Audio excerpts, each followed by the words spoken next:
This is day 36 of the Proud Boys trial. We're jumping into the live thread from Roger Parloff. He posts the following bright and early at 5:13 a.m. And if you want to follow along, I did retweet this if you're following me, and he's over at rparloff on Twitter. Excellent follow. Now, he says, I'm going to be live tweeting this puppy, and so far we've got FBI agent Nicole Miller.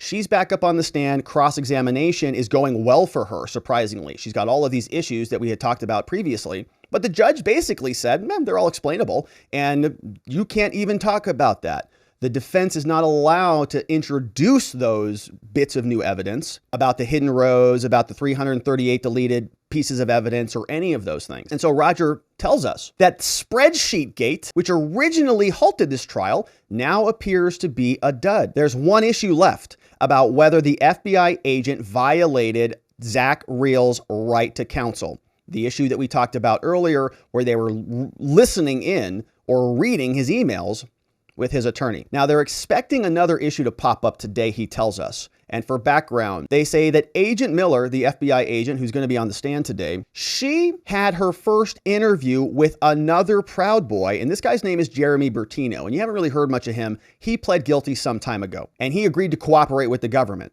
So FBI agent Miller is cooperating with Jeremy Bertino, and they're having this interview about 6 months before he pled guilty. So the FBI tells him, Jeremy, you know, your buddy, Enrique Tarrio, you know that guy. He wrote the 1776 returns document. This is catching up on some prior testimony in the trial. But it turns out that guess what? Agent Miller wasn't honest about that because Enrique Tarrio didn't write that document. So she takes this document when she's trying to communicate with Jeremy before he actually pled guilty, and she's lying to him. She's saying, hey, your friend wrote this. You know this document. He wrote it. Turns out that might be a lie.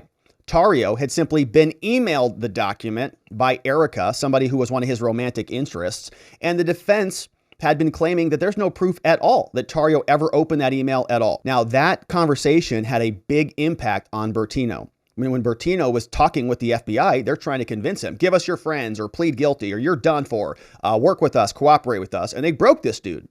He did. He pled guilty and he cooperated with them. One of the things that broke him was this revelation. Your friend Enrique wrote that. He said in the interview, wow. He goes, wow, what? Wow. That fostered in Bertino a false sense of betrayal by Tarrio.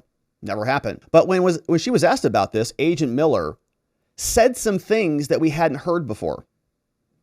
She said that after receiving the document, Tarrio Googled the Winter Palace, which was a phrase which was in the document, saying that, well, he did open it because he was searching some of the things that were inside the document, and that he used the phrase in different Telegram groups or test messages. And we have a great Telegram group for all of our members. Thanks for joining and supporting. Now, the Winter Palace alludes to the start of the Russian Revolution in 1917.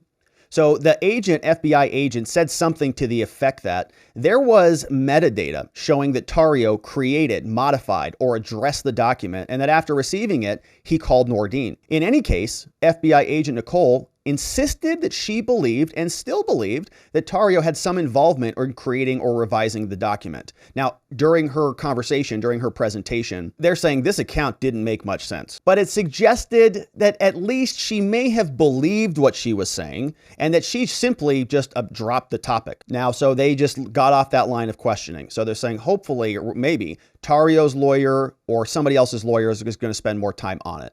So great background from Roger. Now, the trial starts. Judge Kelly is back on the bench. All rise. Please be seated. All right, ladies and gentlemen, he says, all right, we got some briefing matters that we're going to be discussing before we get into testimony today.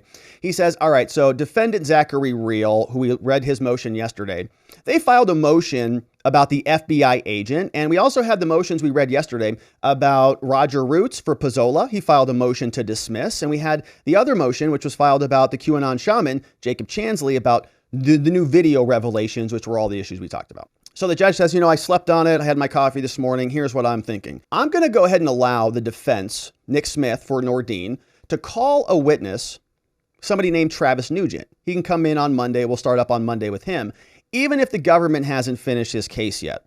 Says that Nugent has long scheduled vacation trips, and so Nugent was close to Nordine and participated in the march, and so we're going to do him on Monday. Okay, scheduling. But now we're asking, okay, so now that that's out of the way, now Miller, FBI agent, she's going to be back on the stand. And so the judge is saying, all right, we're picking up with cross-examination here. And so the issue that we're about to get into is about confidential human sources or informants, right? How many informants were there on January 6th under the wing of the government? All right, what are we going to do about this? Government, what do you say? So the prosecutor stands up. Her name is McCullough, or his name, I don't know. She says, the issue is whether, Judge, the issue about these confidential human sources, they don't want any discussion about CHSs. They want this all to be, it was just this natural, organic, riotous, violent insurrection that was led by these white supremacist, MAGA, extremist Republicans or whatever. And it had nothing to do with the FBI poking and prodding and funding and exacerbating and entrapping any of this stuff. No. So if the government has their way, it's all silent on this. So from that perspective, here's what this prosecutor says. She says, oh, well, Judge, the issue is whether it's appropriate at this time now in court, to put info about these people into the public. And so we can't talk about confidential human sources. Everybody's going to know who they are. It's going to be dangerous for them. And so therefore, we object to any specifically identifying information, general questions that don't identify a person, like, is there a confidential human source that's in the crowd? They say that's okay. And the prosecutor says, we also had this exhibit, Judge, I wanted to bring to your attention. There's an exhibit that I'd like to introduce that Proud Boy A.J. Fisher and defendant Nordine know each other. So Agent Kennerson, he says, I want to show this relationship between these two Proud Boys. Fisher was down in the Lower West Terrace, and Smith was also somewhere else over there. Now, Nordine, he hops up and he says, hold on a minute. They suggested yesterday that they didn't know each other. And so you should not be allowed to introduce that exhibit. Prosecutor saying, I want to get that in there. The defense is saying, no, you can't have it in. He's saying, that message, Judge, by the way, it's very inflammatory. It's actually racist. It refers to fried chicken. And therefore outweighs its probative value, right? So on that balancing scale, we ask ourselves, is this more useful or is this more harmful? If it's more useful than it is harmful, we let that evidence in. If it's more harmful than it is useful, we keep it out. So the defense is saying, well, if you show this relationship between these two Proud Boys, it's going to be very inflammatory. The jurors are going to see that they're talking about fried chicken and stuff, which is delicious. I don't know what's the problem with that.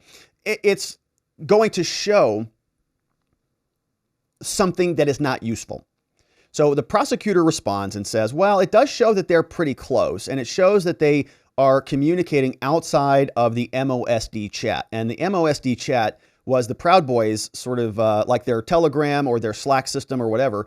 It's the Ministry of Self-Defense chat. So they're all communicating in there. So the government is trying to sort of take it out of the chat to say this relationship is much deeper. So the judge is hearing both of these arguments and says, all right, enough already. He says, I agree with the government here that this is relevant and that it shows a closeness so that evidence can come in. But given the particulars like the racist chicken quote, I'm going to rule this one out on the grounds that prejudice outweighs the probative value. So that one goes in a win to the defense. Judge keeps that out. Says, all right, it is relevant. It does show the closeness, but it is a little bit too racist. And so we're going to keep that out. And the prosecutor says, well, how about if I redact that? How about if I get rid of the racist thing there? Judge says, well, you can try, and we'll revisit that. So then Carmen Hernandez, a defense lawyer who's representing Zachary Real, which was the issue, the gentleman with the issue who had the government snooping on his emails. She stands up and she says, Judge, during my cross-examination, I'm going to be planning to ask this FBI agent about those emails. I'm going to say, did you access Real's emails to his attorney? I'm not going to accuse her of any wrongdoing. I'm just going to ask her just factually, did you access those? Just to establish the fact, not about whether she was bad or wrong or illegal or anything. Just that. Okay, Judge? Judge says, no, Carmen. We've already litigated this. That's beyond the scope and it's unduly prejudicial. So sit down. We're not getting into any of that. Anything else? They all sit, they're all sitting down. Okay, fine. Bring in the jury. Everybody sits down. Gosh, this judge is killing us over here. The defense attorney's like, geez, Louise. All right. So we bring in FBI agent Nicole Miller. Nicole, you're still under oath. You understand? Yes, I do. All right. Take this podium. Take the seat. And the defense attorney for Joseph Biggs, his name is Norm Pattis. It's his turn for cross-examination. He resumes. He says, all right, FBI Nicole, is there a lead case agent in any of this stuff? She says, no. We actually have a team. We've got 6 lead case agents. He says, okay. Is one of those agents Agent Hanek? Yeah. How about the others? She says, well, we got Kate and Brandon, Camilleri. We've got Dubrowski. We've got some others. The Camillaris are married. We got a married lead. We got a married team of case agents on this case. What? Husband and wife FBI team prosecuting J6ers? Okay. Is that what they do at the FBI? Husband and wife case agent team? All right. On the same case? Weirdos. All right. Now, so they say, okay, all 6 of you are on this case. Great. Now, discussing a special form here. This is important. They say, all right, so you've been working on this. Now, when you work with confidential human sources, FBI agent Nicole, you understand that you have to use different forms when you work with them, right? Yeah, we do. And there's a standard form when you do a witness interview at the FBI, and that's called FBI FD 302, right? A 302. You use those for most interviews, don't you? She says, yeah. And you also use a different form when you're working with just not a regular witness, but somebody who is a confidential human source, right? Yeah. What's that form called? That's an FD 1023 form, a little different than a 302. Okay.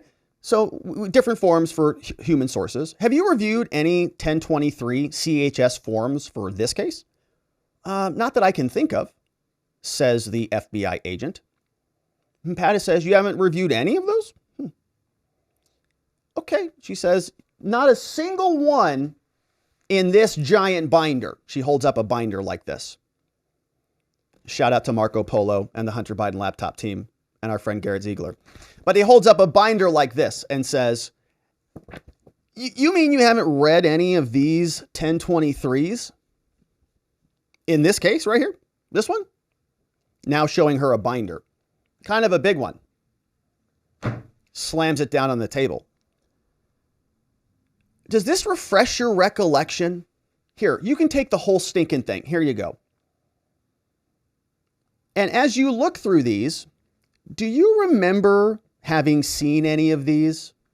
Now, Miller, the FBI agent, she's on the stand and she's sitting here and like she's going through this big binder. She's like, oh gosh.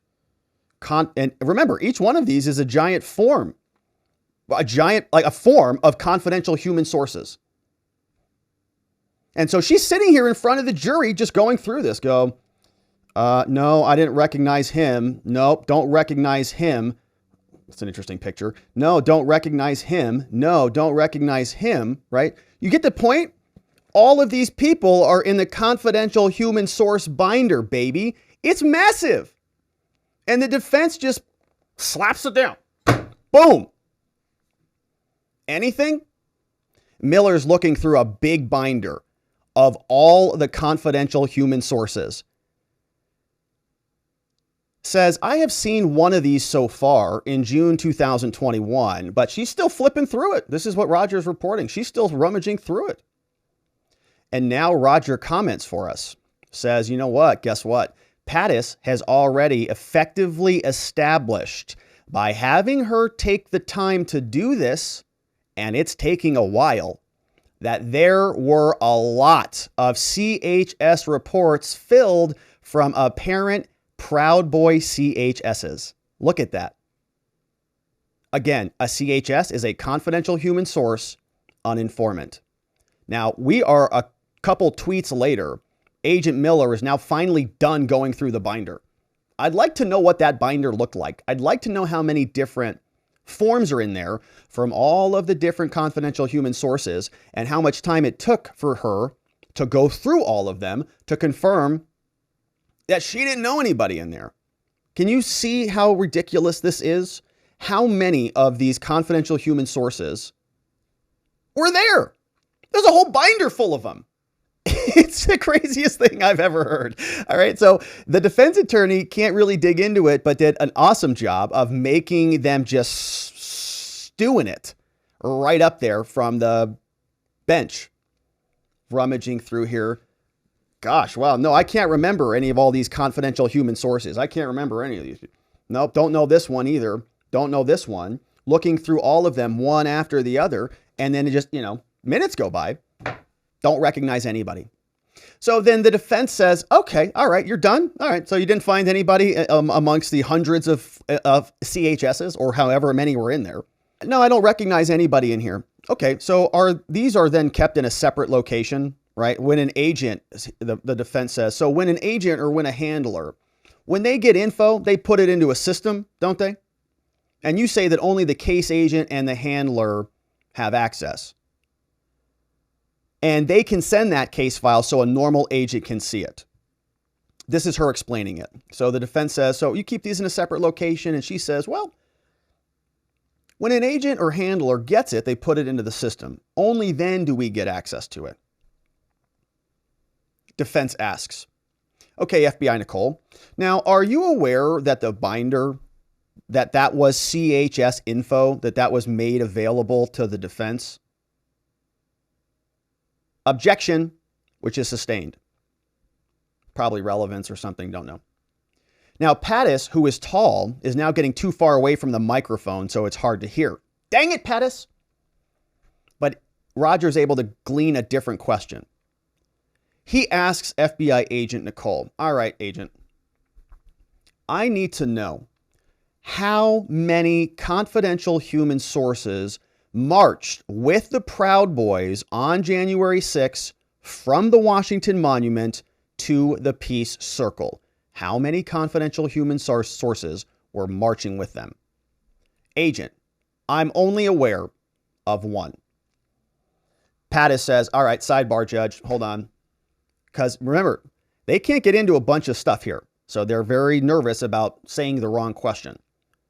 I'm aware of only one. Defense says, all right, Judge, sidebar. Okay. They hit the, nobody can hear anything. Come up here. They talk about something we don't know. Defense comes back out. Okay, Agent Nicole, did we see a photo of that one person yesterday? Yes. It was the individual in a black tracksuit, wasn't it? Yes. And there were no other confidential human sources that you were aware of from the Washington Monument marching down to the Peace Circle. Is that right? Correct. And did you make any effort to find out if there were any others? In other words, you didn't know or you weren't aware of any others, but did you try to find out? I mean, because you're an FBI agent, did you try to figure out who else could have been a confidential human source? No. Oh, well, why not? Well, I don't want to know. That's the handler's responsibility, and they're the ones responsible for the source and the reporting of the sources. So it's a not my job defense. Now, defense says, okay, well, before testifying that you met with prosecutors and Agent Hannock, is that right? She says, well, Hannock was not present. And you went over these topics, and the government explained to you that its theory was objection. Judge says sustained. All right. Defense says, all right, I'll try that again. Your understanding was the government is developing theories of tools. Objection, sustained. Okay, I'll move on. The defense continues. You would want to know, right? You would want to know who were the confidential human sources in the group, wouldn't you? You would want to know. Objection, overruled on this one. Answer the question. You'd want to know the identities of everyone in the group. You're an FBI agent investigating this. You should be prosecuting people. You want to know the identities. And if they're your people as CHSs, wouldn't you want to know that? Yeah, I would. And so you chose not to find out who were the CHSs, didn't you? Well, that wasn't my role. You chose not to speak to the handlers then of the CHSs, right? Well, that wasn't my designated role in the investigation, not my job. Okay, well, how many CHSs then were embedded with the Proud Boys on January 6th? How many? Confidential human sources were embedded in the Proud Boys on J6. Government prosecutor, objection. Judge says, overruled. You can answer that. FBI agent Nicole says, don't know. 5? 10? 15? 100? How many? We see the answer, no. And probably a ton of objections, probably asked and answered, sustained, sustained, sustained. She doesn't know, move on. It's interesting that you don't know, Agent Miller. You spent maybe, 4 months real time viewing video and different telegrams. Is that right? Yes, I did. So she was one of the top Where's Waldo players in this game. Remember that they put a whole team of FBI agents around on just computer monitors, probably, iPads, something that they can use. And very simply, you find the bad people. And they go, okay, I can do that. And they give them a pacifier. And they're just tapping the screen to find all the insurrectionists everywhere they turn. And then they're, doing that apparently for 4 months. Holy moly. And she probably had like a real high score, found all the insurrectionists. So they put her on the Proud Boys case. 4 months? Yeah, I did. And you studied, Nicole, background info too, didn't you? Well, yeah, it was a team effort. And you knew that the Washington Monument was a common rallying point? No, I didn't. Well, they gathered there, didn't they, on 12/12 before? They gathered there on 7/4, July 4th, 2020. They gathered there Memorial Day 2020, so they're there regularly. You didn't know that it was a common rallying point? You're an FBI agent in D.C. What? No, not my area. No, I didn't know about any of that. Okay. Well, so they pull up something here which looks interesting. A little bit of a graphic. I say, well, I want to show you this. Here is a Ministry of Self-Defense document. This looks like it is an excerpt from a chat which involves these individuals. Many of these people are Proud Boys. There's somebody in this chat called Johnny Blackbeard. This is a government exhibit, USA versus Nordine. Looks like a snippet of messages from January 6, 2021, the day of the event, obviously. Here's what the message says from Johnny Blackbeard. Posted this at 12:09:06 p.m. Presumably that's all accurate.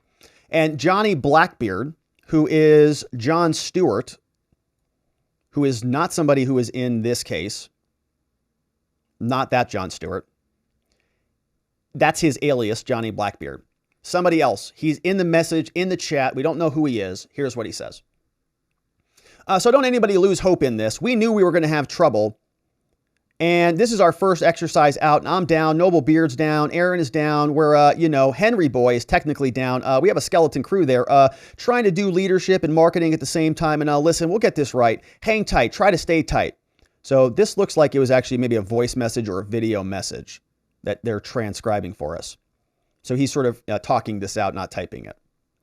And he says, we'll get this right. Hang in. Listen, we'll get this right. Hang tight. Try to stay tight. You guys know what the original intent was. Stick to the intent of the plan. Do your best to follow the lead of the boots on the ground. That's going to be Rufio. Do your best. And we'll have an after action report session. Okay. So an AAR. Put a pin in that one. An after action report session. What is that? Is that an insurrection meeting? I don't know. And we'll talk about what went well, what didn't go so well, and we'll make adjustments for the next time. What does that mean? This is going to be an iterative thing. So keep your head up and do your best and have a good time. So this comes from Johnny Blackbeard, and we don't know who that is. But it's not one of the Proud Boys who's on trial here. Johnny Blackbeard or John Stewart. So they say, well, what is this message from Johnny Blackbeard, Agent FBI Nicole? Do your best. We'll have an after-action report. They say, this is the date of the Capitol riot? Yeah. And it was a uniquely disruptive day in the history of the Capitol. Yeah. What did you think Johnny Blackbeard meant when he said that this is going to be an iterative thing? What do you think he meant? Objection, calls for speculation, sustained. Okay, well, how about this one? Here's another message. Looks like these messages came from somebody called Nate Tuck. Nate Tuck is another person, and Johnny Blackbeard is also sending messages. Do you know who sent those messages? Nate Tuck sent those messages. Okay. I know what that means. Objection. Do you know what that means? Again, calls for speculation, objection sustained. Apparently, this is a message from this person, Nate Tuck. Says, do you want total war? LOL, this is a mirror of the 12th. Exact same plan. Do you want total war? I left, I'm eating and chilling with my chapter. So we're asking ourselves, are these confidential human sources who are sending these messages? We don't know who these people are. Who are they? Not watching Trump? No, we decided to march like miles away. Well, I hope there's no back the blue BS, because if there is, I'm going to hurt you. Nate hates the blues. And so they're all talking about, big rallies and stuff. So then they put up another one of these. This one's from Stewart. What's an ARR? They ask the FBI agent. She says, it's an after action report. And he says, for what? For like improving for next time? And she says, could be. And the defense says, was that going to be the next time, like the next insurrection? Objection, and that is sustained. Okay, so presumably they're saying that this guy is a Fed or a confidential human source, somebody who's in on the whole thing. Now here's another one. This one came in from Aaron of the Bloody East. Push inside, find some eggs and rotten tomatoes. Do you think that when he said that, objection sustained, calls for speculation? How about this one? Right. So what they're trying to do is show that a lot of these people were confidential human sources who were actually facilitating this whole thing. The conspiracy was being pushed by all of these external people who were in the chat, who were all influenced by the FBI. Loving it. So how about this one? Pattis, the defense says, Bertino, Agent Nicole, he wasn't there that day, right? Right. And they said that Bertino said something like, storm the Capitol, storm the Capitol. Aaron of the Bloody East was saying, storm the Capitol, storm the Capitol, storm the Capitol, storm the Capitol, is what he kept saying. Get there, storming the Capitol building right now. He said something like, go find eggs and rotten tomatoes and throw feces. Ugly image, right? Yeah. When was the last time the government was overthrown by feces? Agent Miller, do you know? No, I don't know. Well, never is the right answer. She should know the answer to that. She works for the FBI. But now they turn their attention over to some other images. He puts this up on the screen and he says, all right, Agent Nicole, your job as one of the Where's Waldo finders was to go identify all the insurrectionists, right? And so you were IDing people who were members of the marching group before, right? Yeah, I was. Can you circle them again for us? And so they pull this up on her iPad or whatever she's using. I was only sort of kidding about that, but maybe she's actually using one. So can you circle for us these insurrectionists here, Agent Nicole? Show us where the insurrectionists hurt you. So she's circling them, but Roger Parloff tells us the screens in the media room are now flickering beyond usability at the moment, so we can't see anything, but we still have audio. So they pull up this, Exhibit 201. They say, hey, Agent Nicole, can you show us here where these are? And so she circles something. Here are the insurrectionists. I ran over here, right? Whatever. And so they move on. Now, Roger continues. He says, the defense continues. Now, you've actually identified more people this time than last time. He says, I took a photo of what you circled last time. All right, we're coming back to this. The judge scolds them big time for this, taking a photo. He wasn't supposed to take a photo of her circle because that would have probably caught her in a lie. And you don't want that to happen, of course. So Pattis is now showing her the photo that he took before. So she comes out here and she circles a big thing. All these people are insurrectionists, this big circle. And he says, that's weird, because when the government asks you to circle it in front of them, you took this, and this is the only circle that you circled the first time. And it was a lot smaller than this time, Nicole. So why was that? He says that they counted 9 on the first photo, but she counted 13 this time. And he says, okay, well, that's a pretty big deal. I mean, you're identifying people of a group. We're in court. We're asking you to be exact here. Because if you gobbled up an additional 4 people who maybe shouldn't have been a part of that, that's a problem. Now you're going to go ID 4 people who shouldn't have even been ID'd. He says, just so we're clear, agent, these IDs are not guesswork. But in some instances, your identifications are actually clearer than others. Weird. Is that fair?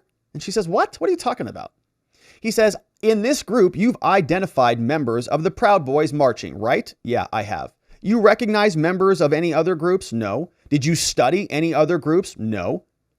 So you don't know who these other people are? Is that right? Yeah. All right, I'm going to show you this. He puts this up on the screen. It's another panorama CCTV of the West Plaza of the Congressional Building. Giant crowd up on the screen. You can see everybody. Defense says to the FBI agent. All right, you see that, agent? Yeah. A lot of different people on that screen, right? Big crowds. Yeah, there's a lot. A lot of different motives? Yeah, I would say so. And potentially some confidential human sources in that crowd too, right? She says, possibly, yeah. Now, where are the Proud Boys on this image that you see here? And she says, well, can you let this play a bit? So they play a little bit of the video. The crowd disperses a little bit. All right, where are the Proud Boys now?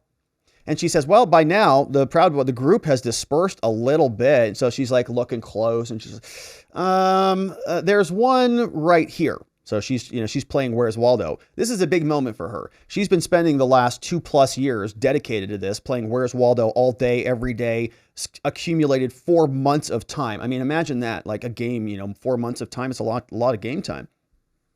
And so now she's going to have to show them in court. Find the insurrectionist. She says, I got one. There's one right here. So the defense says, yeah, that's one.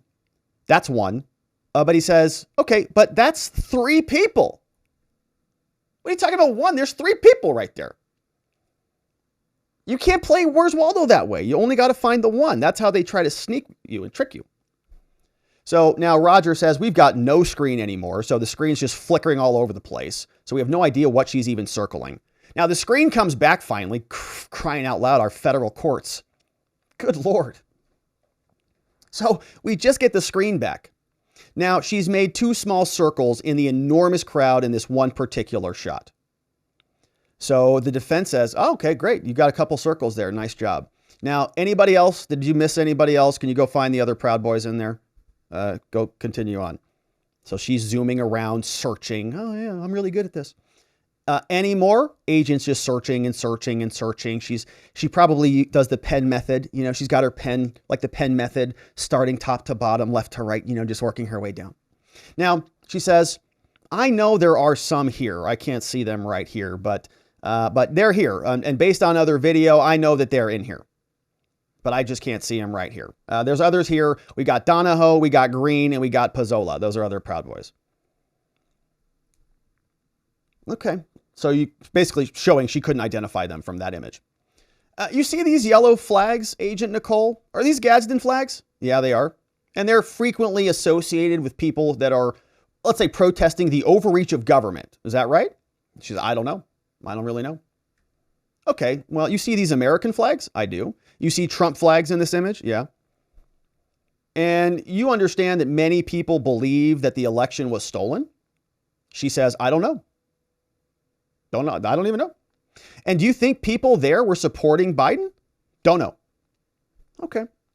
So they're moving the screen around and says, who is this person right here? That one? I don't know.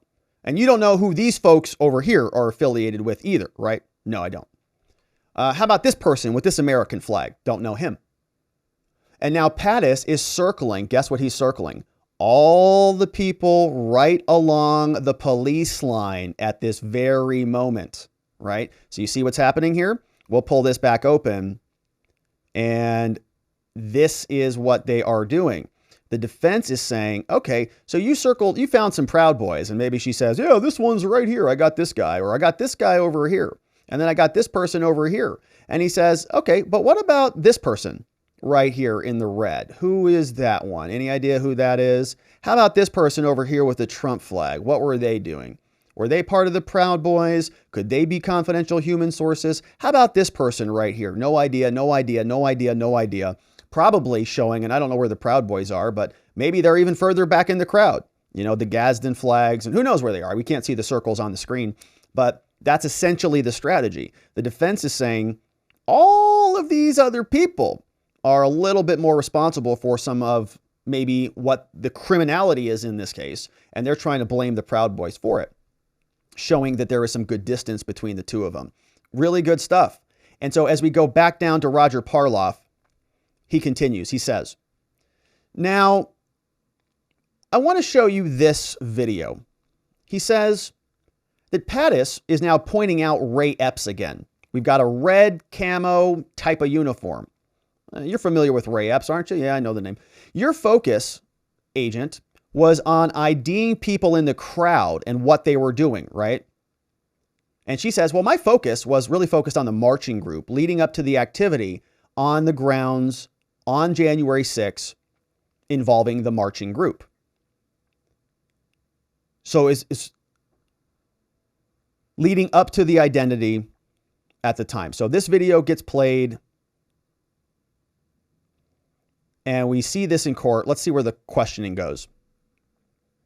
And you don't think that looking at this man's activities might have provided useful context? And I don't know if we see Ray Epps in this video. I'm trying to see. There's pepper spray. But all right, so I'm not sure what is there, but let's see where the questioning goes. So they play that video, and here's what they say. You don't think that looking at the man's activities might have been useful in context? Says, well, it could have been. Now we see a different video. He says, all right, let's play this different video. Do you know who this person is? Well, no, I can't see from that angle. I would need to see a face shot.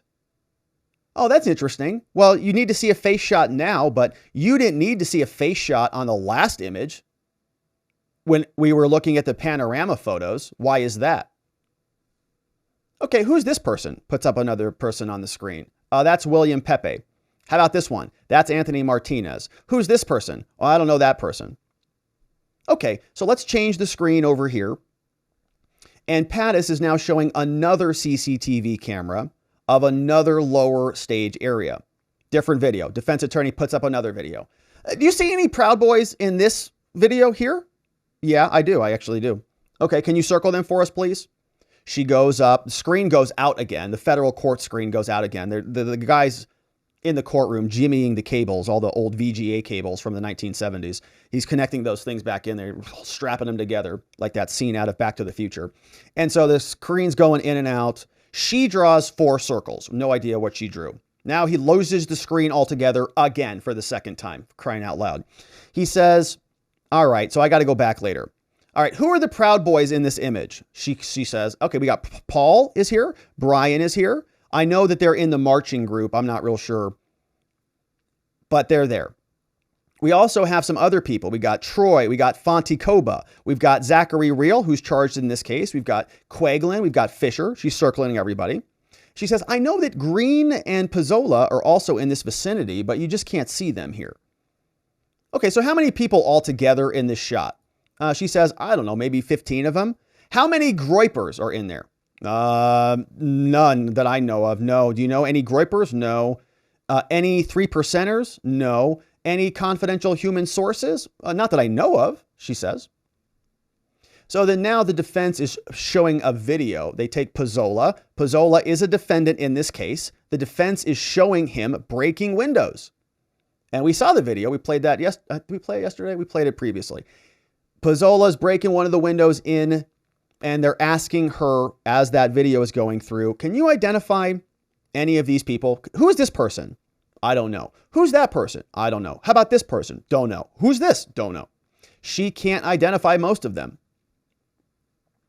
Defense says, have you seen a picture of a young woman who was shot and killed that day? Objection! And they don't like where that's going. So now obviously we're talking about Ashley Babbitt, and the defense is the government is objecting, probably for relevance. They don't know where he's going with this. They have a sidebar. Judge calls him up. They discuss whatever, sends him back. Looks like that question is dropped.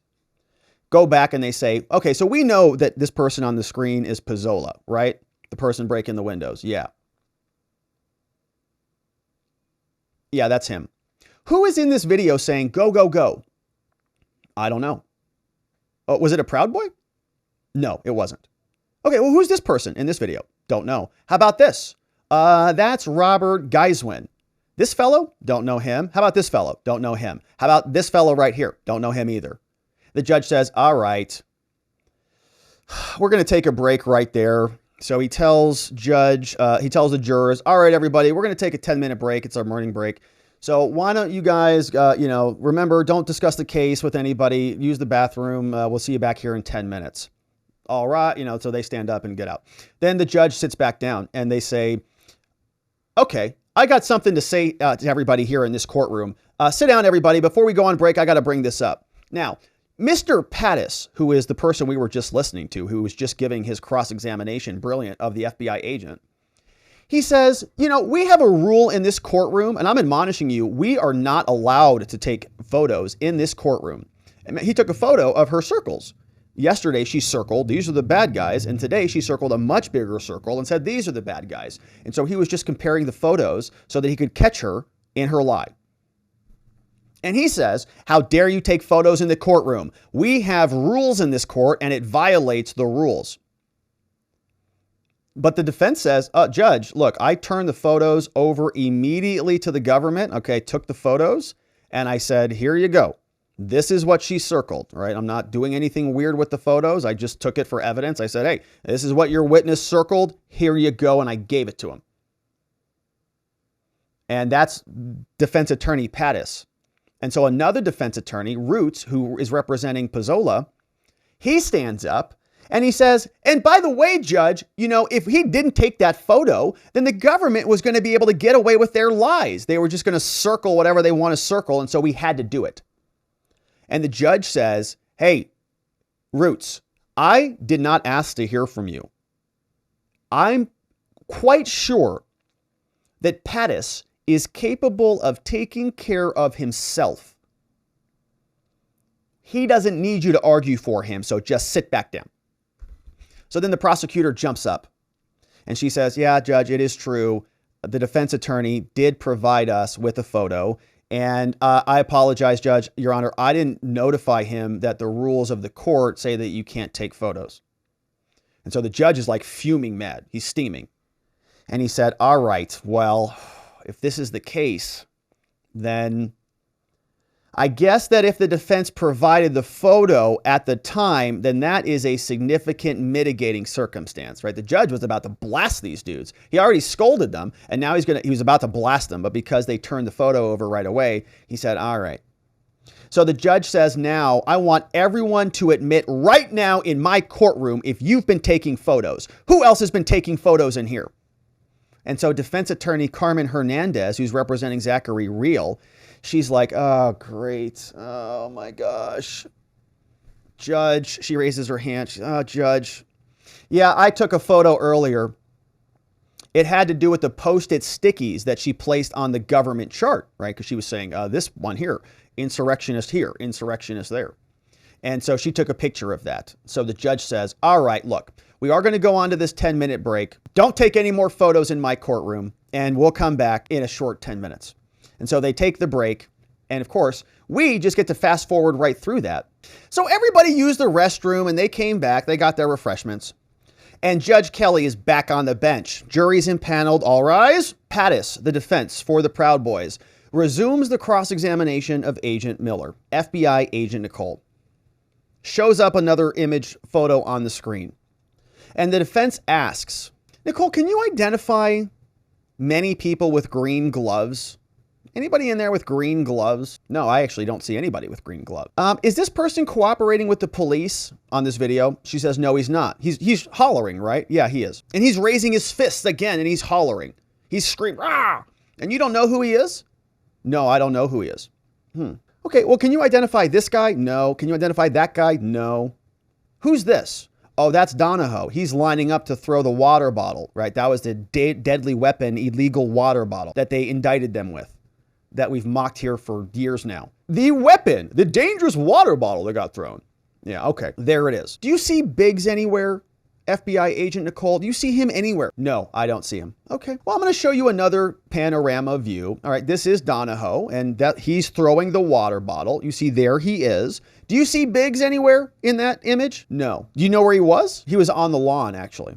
Okay, how far away was that? She says, I don't know, 300 yards? Maybe 2 football field, which would only be about 200 yards. Okay, so he wasn't anywhere near them. That's right. Now, another video. This one comes from inside the Senate. Inside the Senate corridor, we've got Eddie, George, Biggs, Jackman, and one other. One of them goes into the men's room, and they ask the FBI agent, they say, hey, agent, is there anything nefarious about going into a men's room? No. And so Pattis is now, this is defense attorney, is now recapping all the efforts. Said, okay, so you've studied the Proud Boys and you've all their associates, you've studied them for months and months and months, been working on this for 2 years and all of the things, right? Right. And you don't know, after all of this time, you still don't know who all of the men marching with the Proud Boys are?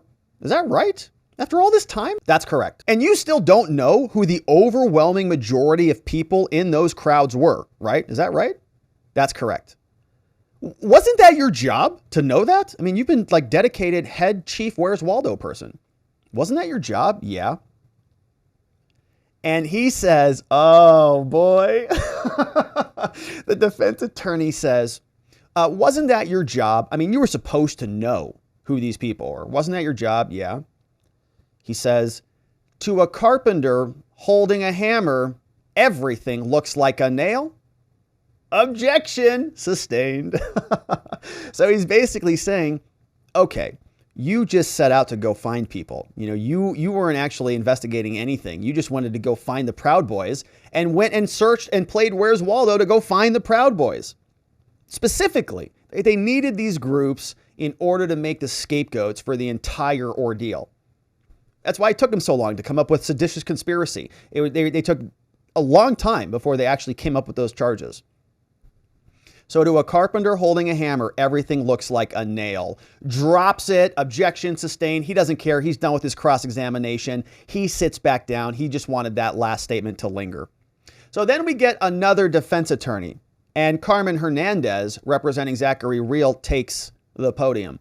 She's up. It's her turn. She's going to be cross-examining FBI agent Nicole. And we read through Carmen Hernandez's motion yesterday. I liked it, actually. It was a good one, from her arguing that what the government prosecutors did by snooping on her messages, on basically Zachary Real's former lawyer's messages, was reprehensible. So now she's up. FBI agent Nicole is still on the stand. All right, agent Nicole. Carmen says, you were the primary agent who reviewed Zachary's electronic devices and his telegrams, my client Zachary Real, right?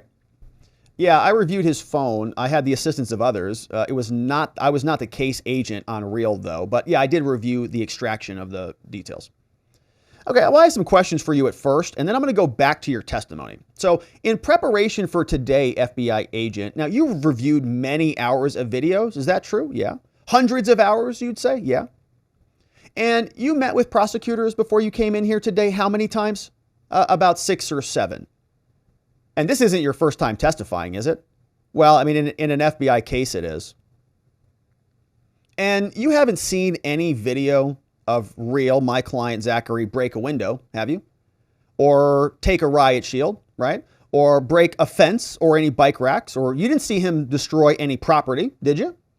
And correct on all of those. No, didn't see any of that stuff.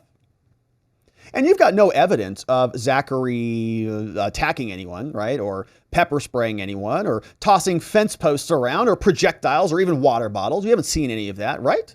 That's correct. And you didn't see him physically helping anyone do those things either, did you? You didn't see him supporting them either, did you? Not that I can think of, no. Okay, so thank you. No, I didn't see that either. Now, let's talk about the timeline here. All right, the first event is a bike rack that's knocked over. This is about 12:53 p.m. She says, well, it's a little bit before that. Okay, so the next is a black fence that's knocked down. So the bike rack, then the black fence. She says, yeah, it's pulled over. It's not knocked over. It's pulled over. Okay, that was around 1:30. And she says, no, that was about 12:56, 12:57. Okay, and then there was a push right up a step of stairs. She says, yeah, that was about 1:47. And then there was a breaking of the window. Yes, at about 2:12. All right. Now, in none of those events that we just talked about there, any one of those times, is my client, Mr. Real, the person knocking anything over or pushing anyone down? Not to my knowledge. So he didn't break any window? Correct. So then they play this video. Now, Carmen, the defense attorney for Mr. Real, is now playing this video from 1:27. She's pointing out that they have not yet even entered the Capitol, though they're saying that they've stormed it, even though they hadn't been in it. So she's now asking the agent if protests on the Capitol grounds are common. And so, yeah, this looks like a couple of the Proud Boys here. And if we go back to our chart, we can see that this is actually what many of them even were wearing on that day. I don't think we had a good photo of Dominic Pizzola. So that is Joseph Biggs right there. Okay, so they're having a conversation about this, and they're out there, and that video gets played. So then Carmen Hernandez is saying, how often do people protest there? Are they common? Hernandez is trying to get into this line of questioning where they say that this type of activity, right, standing here and making a video like this is perfectly legal, which is the same argument we've made, right? And I don't know about this specific location, but the point is, protesting your government is not an illegal thing to do. You're allowed to do that. So Carmen Hernandez, peacefully, is saying that, trying to get into that line of questioning, the judge calls him off, says, come up here, sidebar. All right. Goes back. Carmen starts up again. All right, FBI agent. Now, there are demonstrations outside the Capitol that sometimes can be protected by the First Amendment. You'd agree with that, right? Yes. Now, I'm not suggesting that punching police in the face is a First Amendment protection. You understand that, right? Okay. And in Quantico, you were given an overview of the First Amendment, right? Yeah, we were. And what do you mean by that? What do you mean by the First Amendment? She says protected speech. She says, well, when I was at Quantico, they'll give you examples on a test. Like they'll give you examples. Is it protected? Yes or no. We're taught the first, the second, the fourth, the fifth, the sixth, and we're tested on them. Says, well, I may not have gotten all those exactly right. Some of the amendments, first, second, fourth, fifth, sixth, pretty good. Now, in that video I showed of Biggs and Nordine, Carmen, the defense lawyer, says that video, Zachary Real wasn't with them, was he? She says, that's right. And so they separated at about 1:18 in the afternoon. Yes, and after 1:18, Real is pretty much with the members of the Philly Proud Boys at that time, right? After about 1 in the afternoon. FBI says, yeah, he was. And they were gentlemen who traveled to D.C. with Real. She says, yeah, 3 people came with him. Okay, now I want to show you this one. Here's another image. This one, we've got Mr. Real in front. You see him right there. This is government exhibit 401cc. Zachary Real is right up front. Isaiah Giddings is on the right over here. And they say, okay, Agent Nicole. So Giddings pled guilty, right? He's already pleaded guilty on this thing. And she says, actually, there's an objection, and that's sustained. Giddings traveled with Real, so they don't want that to come in, but Giddings traveled with Real to D.C. on J5, and they stayed at the same hotel. Okay, so these two people came together. They stayed the same place on January 5th. Is that right? Yes. Now, how about the man with the American flag on his face? This guy over here. He also came with Zach Real, this guy, didn't he? And they also stayed at the same hotel. I mean, they stayed most of the day, didn't they? Yeah, they did. And then in the back, there's another person. Who's that person? That's Brian Helion. And they're all members of the MOSD, which is the Ministry of Self-Defense, which is the Proud Boys chat. And she says, yeah, they're all members of that. And he was brought in by Real? Well, I don't know who brought him in. I don't know if Zach brought him or what. But none of these Proud Boys, none of these three guys here were destroying property on January 6th, right? And she says, well, Helion and Giddings, they did pull down the barricades. But Real wasn't involved with that, was he? Well, he was nearby. Sidebar, they go up there. Nearby, but wasn't involved. So then they come back down from the bench. And Hernandez is starting to talk about Real and going into the Capitol. Says, all right, FBI agent. So he entered with Giddings and someone else and with Jeff Finley. Is that right? Says, yeah, he and somebody else also. And Finley was the president of the West Virginia Proud Boys. I'm not sure where, but he definitely was a Proud Boy. And when Real entered the Capitol through a door, there was no alarm sounding. Is that also correct? I don't recall. Now we want to pull up an exhibit. They have another sidebar. Sidebar says, no, you can't have that exhibit. So they move on. So then Carmen continues. She says, I want to ask you about the member IDs. And you identified all of these Proud Boys. Now, how many of them tossed things at the police officers, and things like that? How many of them were violent, throwing things?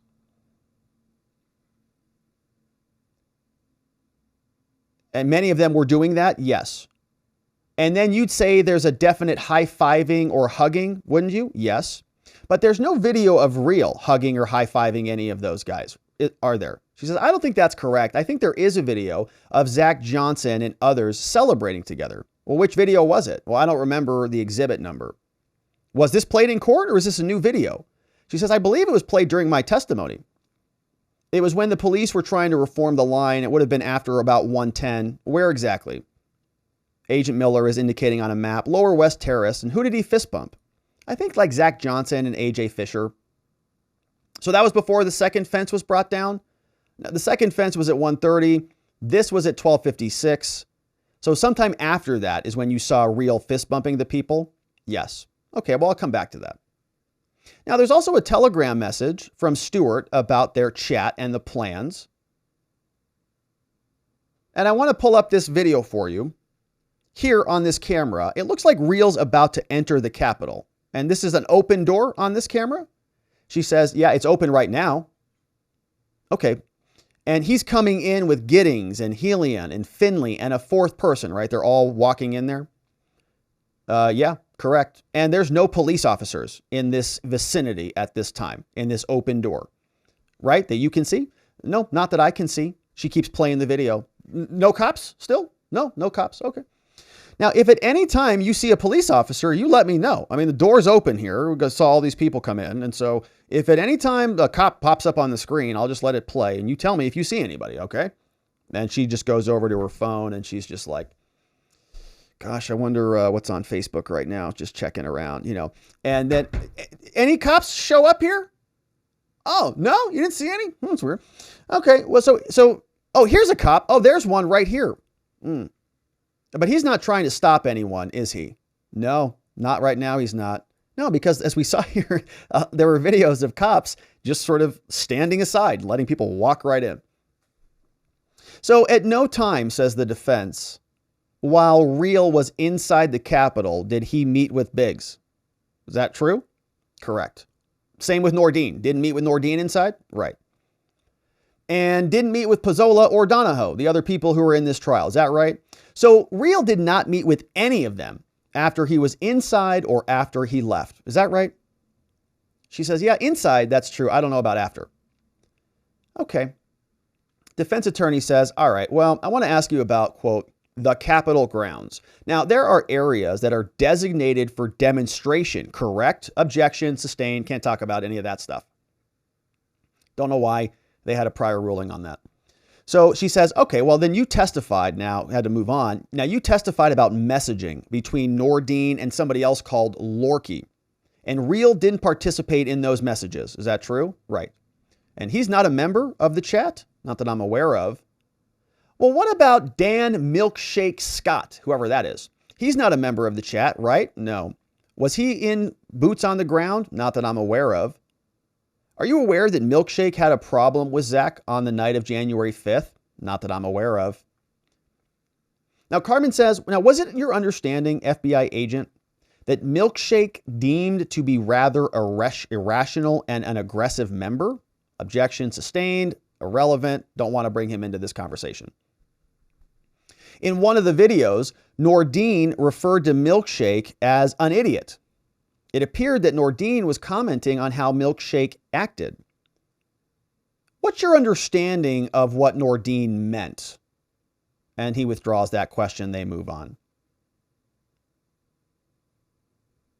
Now, when Zachary Real entered home, the House was not in session, correct? No, I don't believe so. Do you know? At 1:18 p.m., was the House in session? No, I don't know. Do you know when it went into recess? No. Do you know if the House was in session during the Peace Circle breach or the metal fence breach? No, I don't know. Which is a big element of this case because remember, we're obstructing the government proceeding. And so we're asking ourselves, did the J6ers actually obstruct the proceedings? Because they never even breached the House. It was only the Senate. And the House gavelled themselves into recess. Why'd they do that? So we have questions about that. Now, Hernandez says, all right, Judge, I think this is probably a good time for us to break for lunch. They hop up for a sidebar. The judge says, all right, you're right. It is a good time for lunch. Attorneys, you sit tight. Everybody else, we're going to take a break until 1:30 p.m. And Roger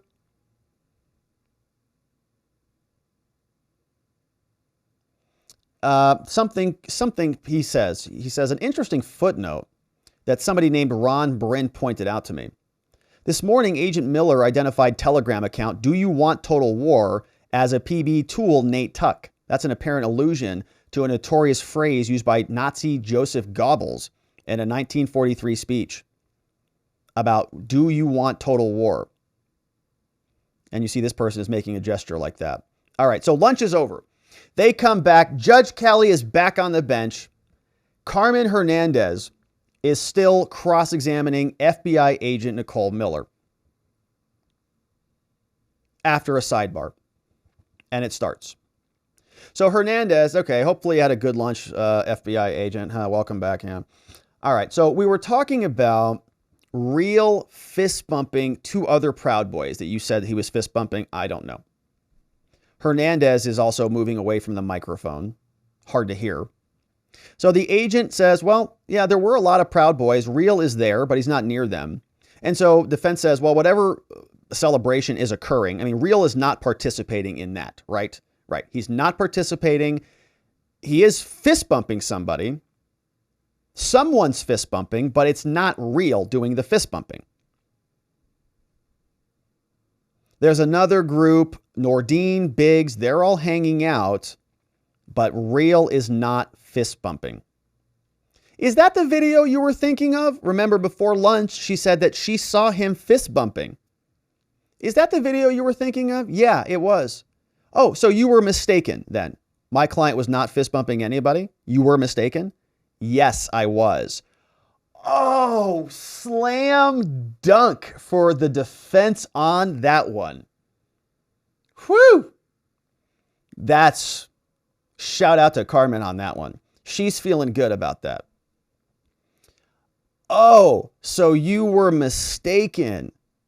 Yes. Yeah, so that's what you want, right? You really want to hit that one up because she got proven. It was in court and you can see that it wasn't accurate. So she's feeling happy about that. Now, Hernandez is now going to play a new exhibit. Now, this is a video of Real just before entering the Capitol. Hernandez is having agent identify Real and Jeff Finley in the crowd. Someone in the background says Pence got evacuated. Says, have you seen this video before? She says, yeah, I've seen it. Did you hear someone say something like, do you want to go in? She says, I don't. I hear Pence got evacuated. I think Helion said that. She plays it again. Play that back again. You don't hear somebody saying, do you want to go in? You saw Real, you saw Finley, you saw Freedom Vi, you saw Brian, yeah. And you didn't see Giddings? I think he's there, but you can't see him. Okay. And so the defense says, all right, well, both houses and Senate were in recess at this time, right? Yeah. I want to show you this photo. Now, you testified that this flag was consistent with one that was removed from the Capitol, right? Right. This flag was consistent with one that was removed from the Capitol. But you can't tell if it's actually the same flag, though, right? And she says, no, not based on the photo. And I want to show you a video of a crowd with someone throwing projectiles.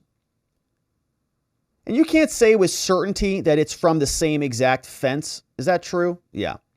And now I want to play a video from Zach's phone from inside the Capitol. In the beginning, you hear F it storm the Capitol. Now, you said that voice was consistent with Real's on the video. Same term you used before when you said that you weren't certain, right?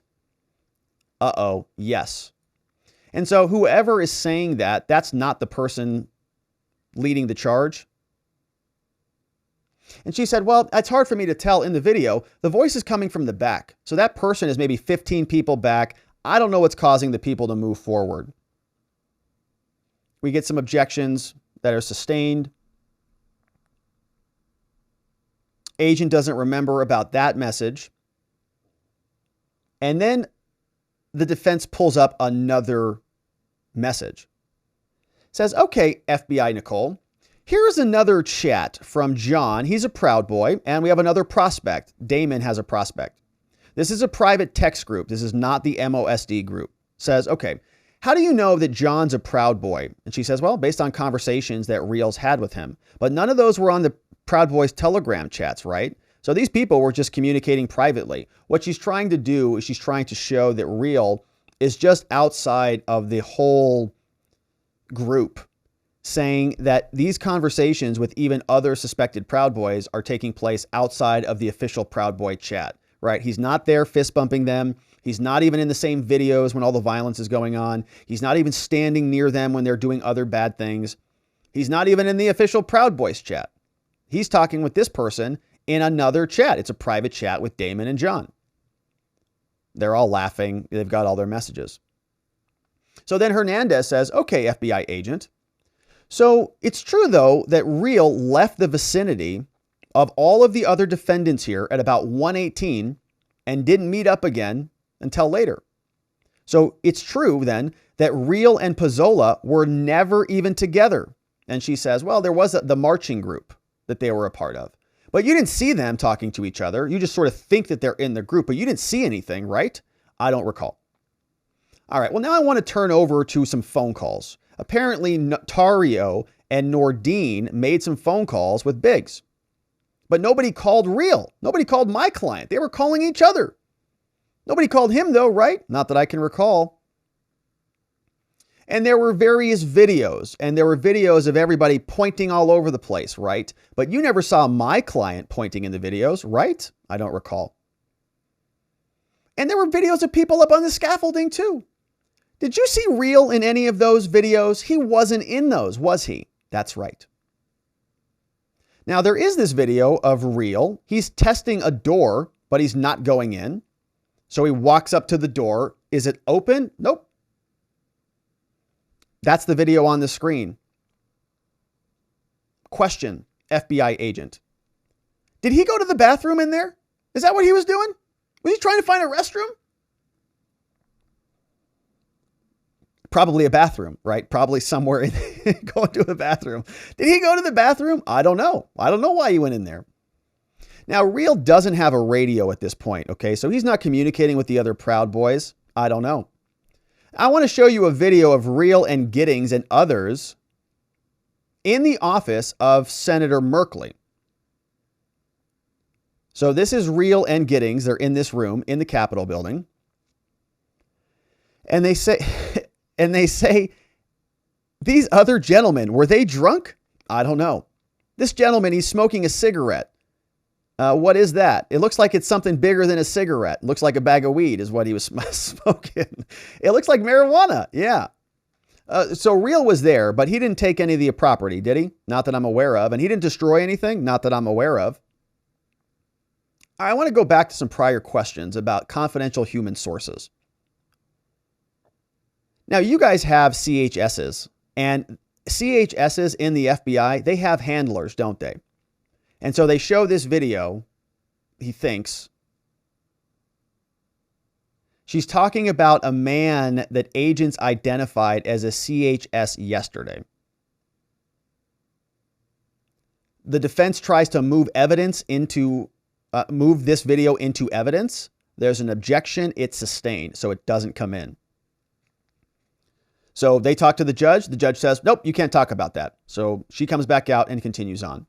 Now, in investigating this case, you had a number of text discussions with other FBI agents, didn't you, Nicole? Yes. And some of those conversations included my client, Zach Real. Well, possibly. Were some of those conversations taped? Objection, sidebar. No further questions for her. She is now done. Okay, so now we have the end of Miss Hernandez. Now another defense attorney jumps up and it's their turn. Sabino Jauregui is Tarrio's lawyer. And so he starts now. It's his turn with Nicole Miller. Says, Sabino for Enrique writes, all right, Agent Nicole, you're one of the lead case agents here, aren't you? Yeah. And you make all your decisions together with all of your other 5 case agents? She says, we make most of our decisions together, sort of like a collective. Yeah. And one of you is sort of senior in rank in your little group. And she says, well, I mean, if we couldn't come to an agreement, we'd ask our supervisor. Oh, who's that? That's Victoria Martinez. And what's your educational background? She says, well, I have a bachelor's in criminology. I went to the University of Southern Florida. Any training in computer forensics, agent? No. And you were sworn in 2019? Yeah. So you're still in a probationary period when you got assigned to this case. Is that true? Yes, I was. And which office are you a part of? I work out of the DC field office. And you met with the government to prepare your testimony today, right? Yeah. Okay, well, let me start with this map. Now, I want to pull up this map here, and this is the guy representing Enrique Tarrio. Enrique Tarrio, as we'll learn here, wasn't even there on January 6th.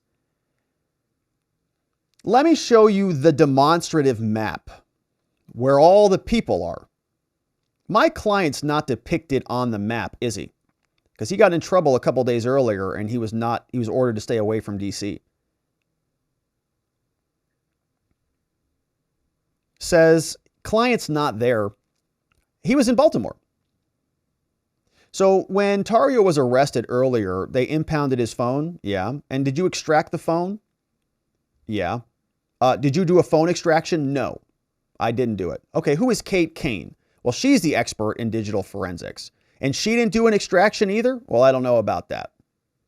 Okay, well, so what did you do then? What did you do to review my client's Telegram messages? The agent is thinking. She said, well, I've done a lot of these different extractions. So what I did is I took his Telegram messages and I put it in an Excel spreadsheet. Okay, well, who sent that to you? I don't know. This case has a huge amount of digital evidence. Is that right? Yeah. It's the most in any case in the history of the US. She says, well, it's very large. And you would agree with me that digital evidence is very important in this case, right? Objection sustained. Now you're trying to build circumstantial case with digital evidence. Objection sustained. The exhibits against my client are Telegram and Parler messages. Is that true? Yes. And you can't testify whether the extractions were done correctly, can you? That's true. Yeah, I'm not certified to extract phones. So do you know who handled the extractions for any of the defendants here? She says, well, I know Reels. And we got a name out of it. Did you do any geofencing in this case? No, I didn't. And you're not an expert in Telegram or Cellbrite or Parler or extraction. Is that true? Yeah. And did you take any training through Cellbrite or file structures or courses? No, no, no. Did you ever send my clients' phones to Quantico? I didn't. Who did? I don't know. So who would have more technical knowledge on this case? Would it be Kate or would it be you? Objection, sidebar. Now, Kate Kane, he comes back, is a forensic expert, and you are not, right? Yeah, I'd agree with that. Okay, and so when you reviewed the Excel spreadsheet, you found that Enrique hadn't deleted anything, didn't you? She said, well, many people went through his phone. At least 2 people went through his phone before me, and they scoped it. And so it was the whole chat on his phone? At the time I looked at it, I think so. Oh, I want to ask you about the 1776 returns document. Now, you thought it was a very important document, didn't you? Objection, sustained.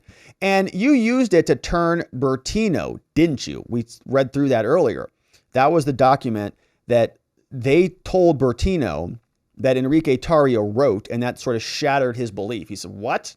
He wrote that? Okay, then I feel betrayed, and I'll work with you against the Proud Boys. You used it to turn Bertino, didn't you? Well, I did show it to him. You used it as leverage, right, to get him to cooperate? Well, I showed it to him to get info about it, but that's all.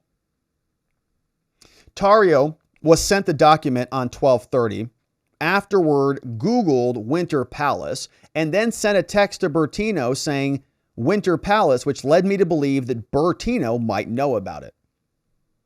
That's it at the time. And so you knew, though, that Tarrio had never even opened that document, didn't you? No, I didn't know that. Well, I want to show you this email then, Agent Nicole. This is an email from Inspector Kane. This was sent on November 4th, 2022 to Miller and Hennick. And she says there's no way to prove that the document was ever opened. Didn't she? She said that. You can't tell if he opened it or not. And she said, yeah, well, there is no way to tell if it was opened within the Telegram application on the form. There would be a red receipt for the messages, but it doesn't say if the attachment was opened. The creator of the document was Erica Jenna, last created 12/29/20. And that's what the expert told you, isn't it? Yeah. And so you changed your story then. You said that Tarrio created the document. Then the prosecutor corrected you, and then you said that Tarrio created it with assistance. So your story is changing a little bit, isn't it, Agent Nicole? I don't recall any of that. Well, I do. And I want to play a tape of your interview with Bertino back from March 2022. They play the tape. So basically, when you were sitting there with him and you said that Tarrio wrote the document, you were being less than accurate with him, weren't you? I believed at the time that Tarrio did create it. But then the prosecutor jumped in and corrected you, and then you said something different, right? Well, I said the same thing, but I just added a little thing, and I said with assistance. But you had no evidence at this time that Enrique Tarrio helped create it at all, did you? Now, you also used that and the firearms violations to get him to flip. Well, I don't know. I mean, I just showed him the material. I don't know why he flipped. But this was a good first step, wasn't it? And she says, well, firearms were recovered from the search warrant and people cooperate for different reasons. All right, so it turns out, it sounds like what they've got going on here is Bertino was maybe a prior convicted felon, had a prohibition against having firearms. They searched his residence. He had firearms. They were going to hit him with weapons charges unless he turned. So they turn him with the threat of prosecution plus a fake story about Enrique Tarrio. And she says, I don't know why people turned. People cooperate for different reasons. Nice. Agent, have you investigated where that document, the 1776 returns document, originated before it got over to Erica, which I think was Enrique's sort of love interest? She says, my specific role was not going down the path of that document. All right, and so you didn't track down where this document came from? No, wasn't my job. Well, I know it was sent to Tarrio from Erica, but I don't know how she got it. And so Gemma, that was a lady friend? Yeah. And she kept hounding Tarrio? I don't know. And you know Erica hounding him and telling him she was pinnacle of female attractiveness. Who is this woman? Erica Gemma? She said that she's the pinnacle of female attractiveness. Curious. Now, and she says, well, I don't know anything about those messages. Okay, well, did you review the exhibits in this case? Yeah. Did you create them? No, the U.S. Attorney's Office did. Okay, well, who created the video exhibits with the white outlines? And she says the U.S. Attorney's Office did. They sent that out to a contractor, and then they made sure the timestamps were correct. And you've taken multiple trainings, haven't you, Agent, on how to testify in court? That's why you're doing so well here, isn't it? Objection sustained. You're doing such a good job. Now, have you taken classes? No, but I've testified before, 4 or 5 cases. This is the first one with the FBI. And you testified as to some of the exhibits here that allegedly had my client in them, right? Yeah, my focus was on January 6th. Well, I want to show you this one. Objection as to scope, sidebar. Doesn't get in. So another question. Did Tario create a boots on the ground chat? No, he didn't. Bertino did. All right. And so Tario sends no messages on January 6th to, quote, boots on the ground, right? He didn't send anything to that group? No. And Tario gets invited to boots on the ground without his consent, right? Objection sustained. Because it probably goes in, it probably goes into some of the Bertino stuff. Anyways, are there any comms by Tario on January 4th, January 5th, or January 6th? No. Okay, so once Tario was arrested, there was mass confusion. Yes, there was a power vacuum. Everyone kept asking what the plan was. People were saying delete the chats. At that point, Donahoe, Stewart, and Bertino, they became more active, right, after he got arrested? Yeah. And even on January 6th, it wasn't till later that Tario starts posting stuff. Yeah, he started at midnight morning on January 6th. Here's the exchange. Donahoe says, I have the keys. He's saying he's in charge? So Donahoe, right, they have this message from Donahoe. Yut yut cowabunga. Post this in the message. I have the keys until Rufio and Zach show up. He's saying, oh, so does that mean that he's in charge? I have the keys? I don't know about that. Now, reading another, we can't see it because the screen went out again. They take a break. Good time for a break. 10-minute break. They come back in, and now they're discussing scheduling. So Nordine and the defense, they're asking about Rule 29 motions, which are the rules, judgment of acquittal. Basically, when the government finishes its case, the defense is asking, can we move for a judgment of acquittal? Can we say that based on all of the evidence that was presented, they have not even met their burden, and so we don't have to present anything because they haven't checked the boxes they need to check? The judge is saying, well, I'll reserve ruling on those motions, so it's not necessary to build in time for argument before starting a defense case. Kennison, prosecutor, says, can you set some deadlines for the defense witnesses? We don't know who they're going to call and when. Apparently, the defense has disclosed 80 to 90 names. Wow, which is just great. So their prosecutor was saying, well, can we get like a realistic list? Okay, they're not presenting all 90 people. The judge says, well, I'm not going to look at that now. Let's take our break. They come back after the break. They're back on the bench.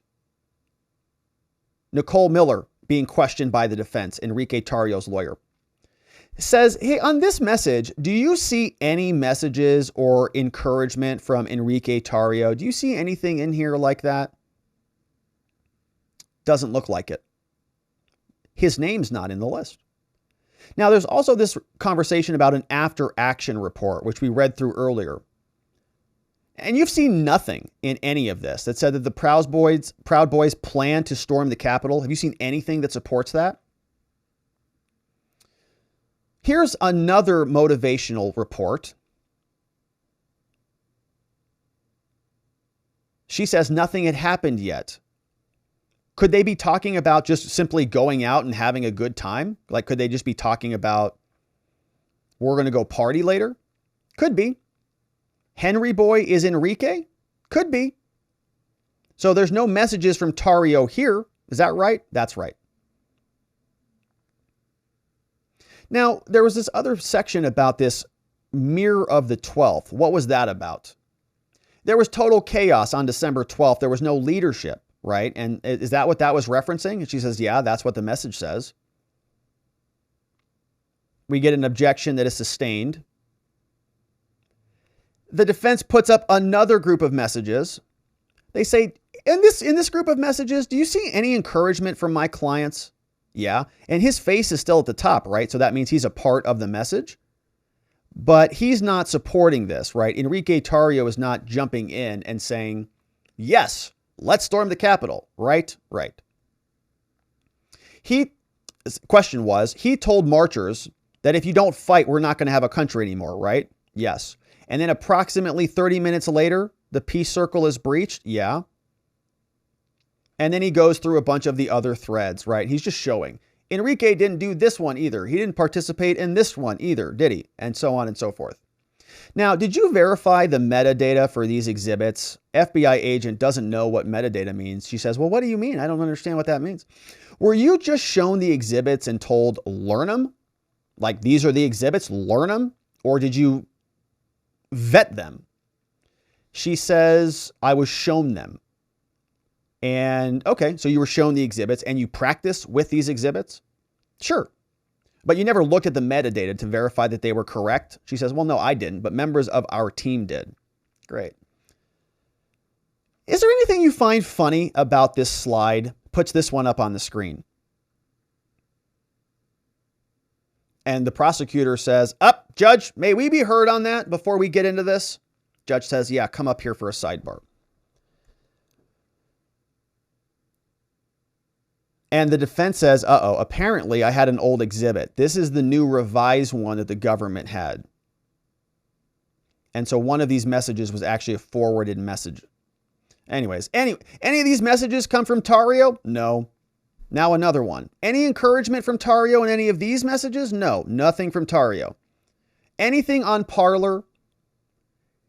Here's a public post by Enrique. Looks like a Star Wars meme. It's the Emperor. He says, he's a Star Wars nerd, right? Well, that's what the photo's from. But anyone on this public website can see what he posts, right? He's not communicating with anyone in secret or underground. No. It's public, isn't it? Yeah, it is, correct. Don't leave, proud of my boys and my country. This time, Tario actually sends a message. You see this one right here.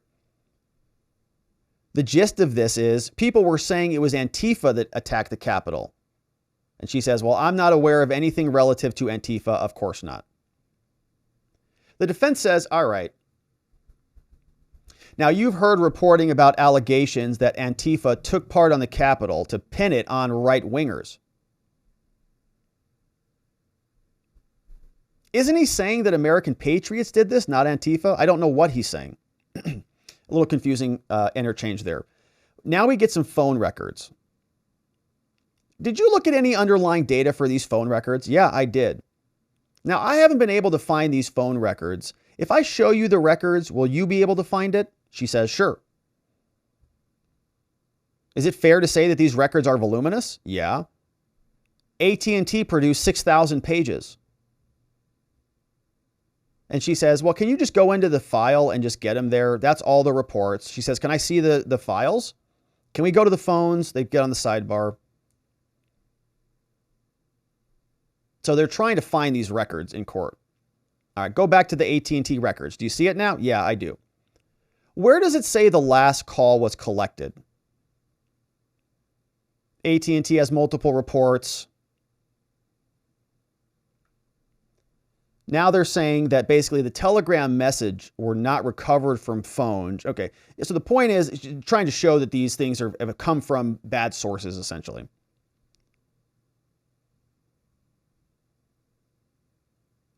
In summation, so in other words, FBI agent Nicole, what we're saying is you have found no messages from Enrique to anyone in any of these applications on the ground. right?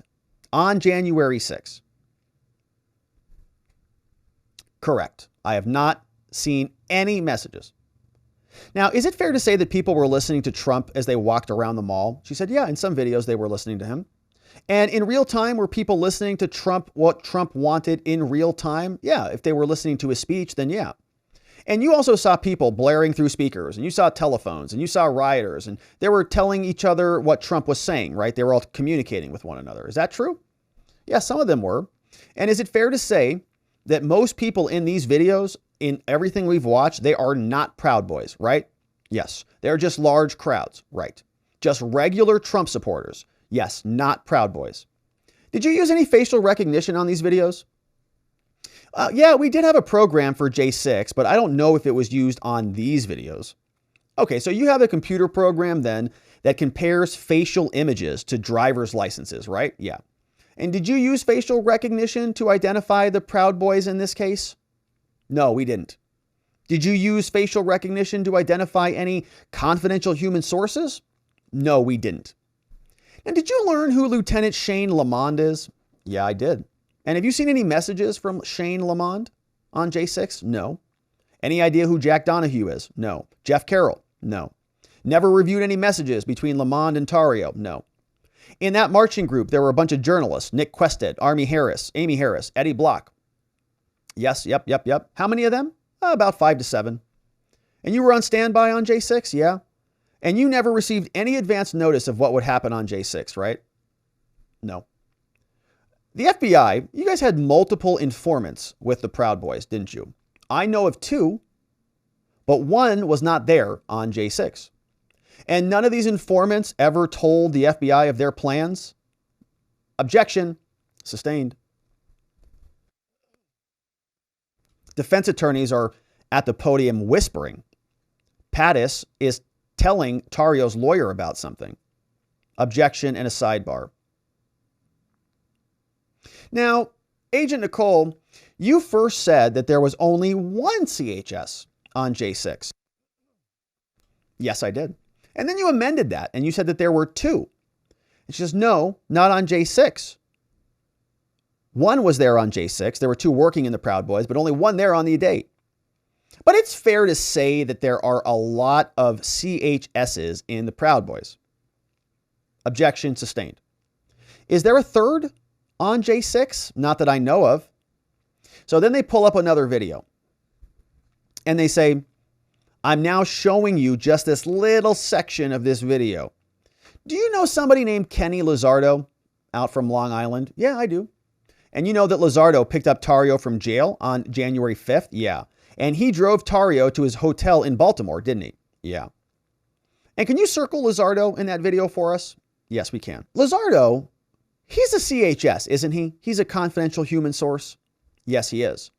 Okay, so now there's 3 confidential human sources? That's weird. It went from 1 to 3. She says, no, that's who I meant when I said there was a second, but he didn't march with the group on J6. But he was picking up Enrique Tarrio from his hotel. These people are the worst liars, man. So are you distinguishing the CHSs that marched to the Capitol from those that were only present on J6? No. Was there a third that marched with the Proud Boys? Not that I'm aware of. Okay, so Lizardo then is the 4th degree Proud Boy. She says something, we don't know what the answer is. Is he paid? I think they refunded his costs. Okay, so the FBI is refunding all of the CHSs. And you personally interviewed Lizardo, the CHS, didn't you, Agent Nicole? Yeah. And the reason you did that was to find out if there was a plan, right? Objection, sidebar. Judge says, all right, everybody, we're done for the day. It's been long enough. Says, all right, we're done here. Jury, please go home for the evening. Also, avoid the press. Don't discuss the case. Don't engage in any independent investigations. Attorneys, hang tight. Everybody leaves. Judge says, all right, defense, what do you intend to do here? You're getting into this confidential human source stuff. Where are you going with this line of questioning? And he says, well, I was going to highlight that Lizardo was a member of the chats. The MOSD was on the ground. I'm trying to establish proximity to my client and what the info was. The human source, Lizardo, told them that they were going to a rally and a protest, and there were other CHSs on the ground. That's where I wanted to go with this.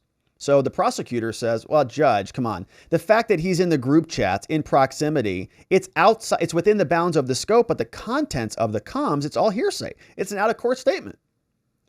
The defense attorney for Real, she jumps in and says, well, I'm going to ask the government to make available during the defense case every FBI handler for every CHS that we've talked about. She wants names, baby. The judge says, okay, well, why don't you talk about that with the government and then I'll rule on it. And Hernandez is now complaining. She says, look, this whole CHS issue is handicapping the defense. Nordine agrees with the government, agrees to provide the government with a witness list by Friday. And the government is agreeing that the defense case won't start before Monday. So the defense is not starting until Monday. Judge agrees that the defense case will start no earlier than Monday. Smith says Travis Nugent will be the first witness on Monday. Real is now taking something up over the sidebar phone. And that is it. Recessing till tomorrow at 9 a.m. Hope to see you there. And so, my friends, that is the full day of activities on day 36 of the Proud Boys trial. And don't forget to say ultra mega shout outs to our friend Roger Parloff, who typed that whole thing up, spent all day assembling that for us so we could get the details. And so make sure you're following @rparloff over on Twitter if you're not already.